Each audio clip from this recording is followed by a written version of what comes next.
ये जीवन का सबसे बड़ा लक्ष्य है।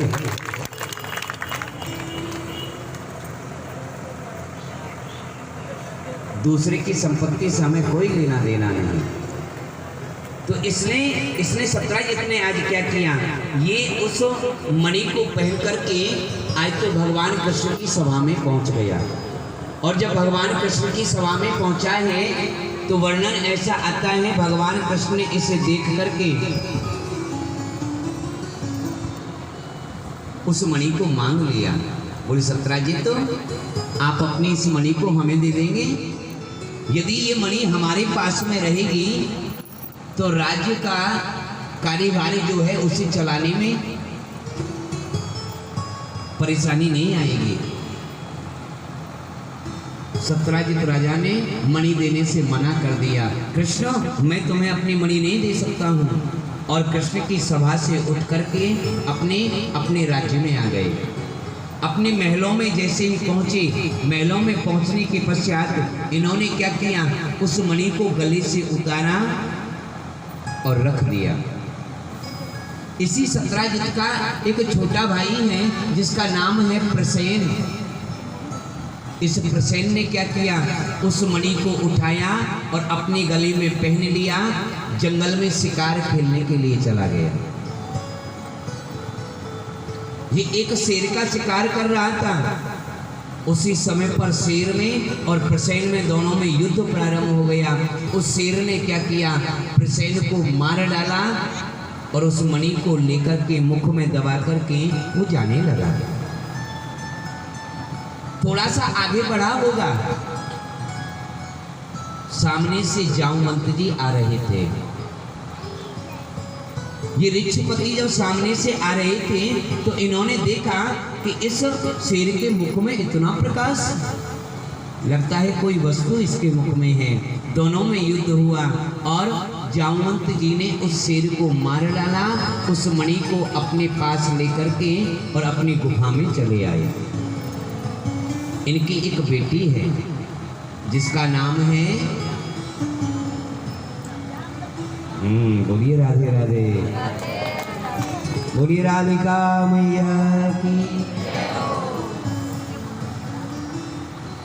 इसलिए तो कहा जाता है जीवन में थोड़ा सा सत्संग का होना परम आवश्यक है। बोलिए राधे राधे।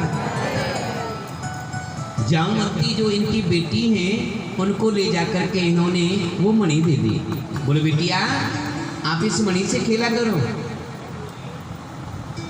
इधर क्या होता है, सुबह से लेकर के शाम तक जब प्रसेन अपने घर नहीं पहुंचा तो सत्यजित राजा को चिंता होने लगी।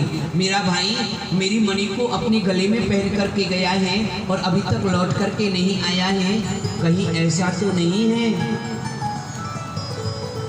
अपने सेवकों को भेज दिया, बोले जाओ प्रसेन को ढूंढ कर के लाओ।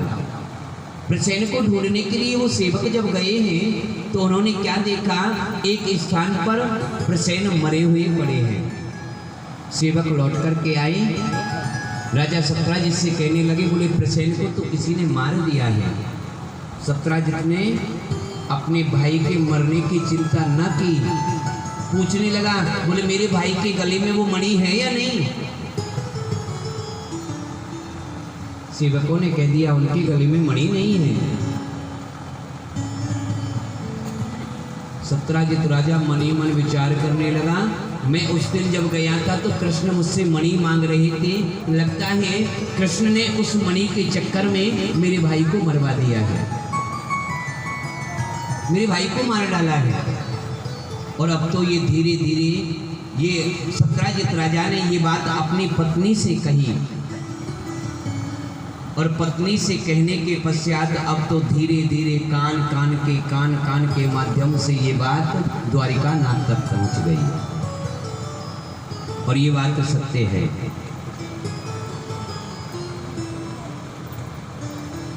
वैसे पत्नी से कुछ छिपाना नहीं चाहिए और जीवन की महत्वपूर्ण बात पत्नी को बताना भी नहीं चाहिए। बोलिए राधे। मन में विचार नहीं करना आप लोग कुछ भी, क्योंकि ये ना आपका दोष है, न ये समय का दोष है ये तो उस श्राप का कारण है जो माताओं को श्राप लगा हुआ है। और क्यों नहीं बताना चाहिए? इसलिए नहीं, आपने किसी व्यक्ति की हत्या की है, आपने किसी व्यक्ति को मार डाला और आकर के आपने अपने घर में अपनी पत्नी से कह दिया, सुनो मैंने अमुक व्यक्ति को मार दिया है। लेकिन ध्यान रखना, इस बात को या तो मैं जानता हूं या आप जानती हो, किसी से कहना नहीं।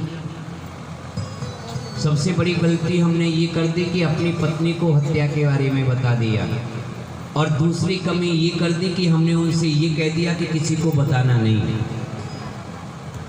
यदि ये नहीं कहती तो हो सकता है कि पत्नी अपनी उस बात को मन में रखती, लेकिन जब आपने ये कह दिया कि बताना नहीं,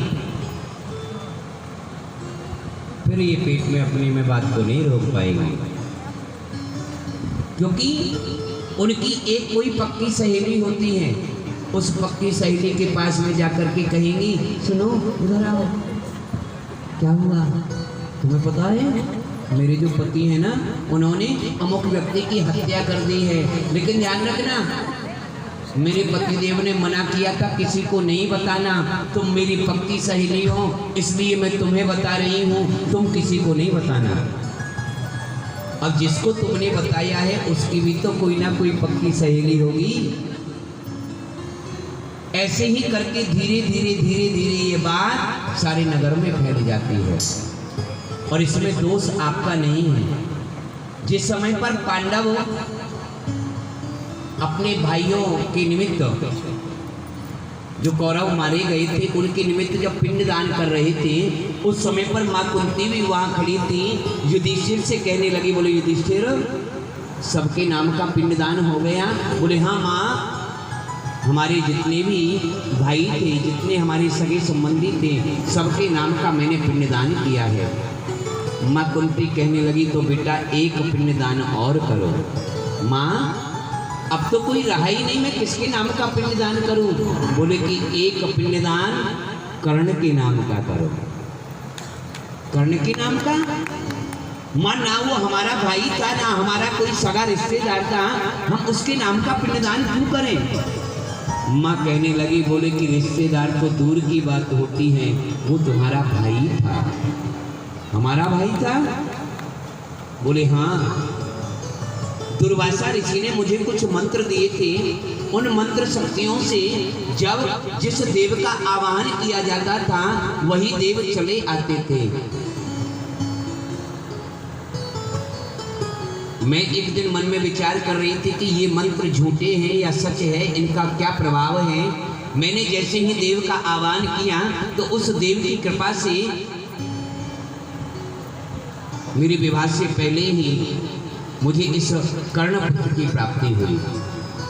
लेकिन लोक लज्जा के कारण मैंने उस पुत्र का त्यागन कर दिया, उसे गंगा में प्रवाहित कर दिया। युधिष्ठिर जी मन ही मन रोने लगे, बोले माँ आपने ये उचित नहीं किया।